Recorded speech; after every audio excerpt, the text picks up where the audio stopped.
আজকে ছিল 10ই জানুয়ারি, আজকে শুক্রবার। আর এখন সন্ধ্যে প্রায় 8:30 পৌনে 9টার মতন বাজছে। তোজোকে খাইয়ে টাইয়ে ঘুম পাড়িয়ে দেওয়ার পরে আমরা এসেছিলাম এইচএসআর এর শিফটে। অপর্ণার ভীষণ ইচ্ছা ছিল যে কোনো ডিস্কে বা একদম প্রপার নাইট ক্লাবে যাবে। তো তার জন্য আমরা শিফটে এসেছিলাম, যেটা আমাদের একদম বাড়ির কাছে। এইচএসআর এ 15 মিনিট মতো লাগে। এটার ফার্স্ট ফ্লোরটা হচ্ছে বফে, সেকেন্ড ফ্লোরটা হচ্ছে এরকম পুরো পাব, আর থার্ড ফ্লোরটা হচ্ছে পাব, ফ্যামিলি পাব কাম রেস্টুরেন্ট। তো আমরা তো সেকেন্ড ফ্লোরেই এসেছিলাম। তারপরে গরম গরম খাবার দাবার অর্ডার করে নিয়েছিলাম।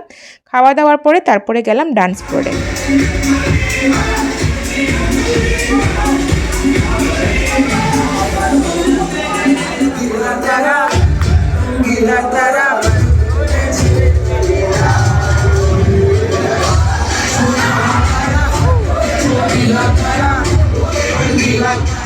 আর এই পাবটাতে আমি যতবার এসেছি ততবারই ডিসঅ্যাপয়েন্টেড হইনি। উইকে প্রত্যেকটা দিন ভীষণ ভালো ভালো ডিজে আসে আর ভীষণ মজা হয়। আমরা 4 জন মিলে তো প্রচুর মজা করেছিলাম।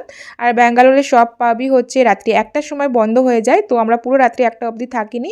ওই 12টা 15-20 সময় আমরা বেরিয়ে পড়েছিলাম। আর তারপর এখান থেকে তো বাড়ি বেশি ডিস্টেন্স নয়। আর রাত্রে যেহেতু রাস্তাতে অত ট্রাফিকও থাকে না, সেজন্য আমরা 12:30টার মধ্যেই পৌঁছে গিয়েছিলাম হচ্ছে বাড়ি।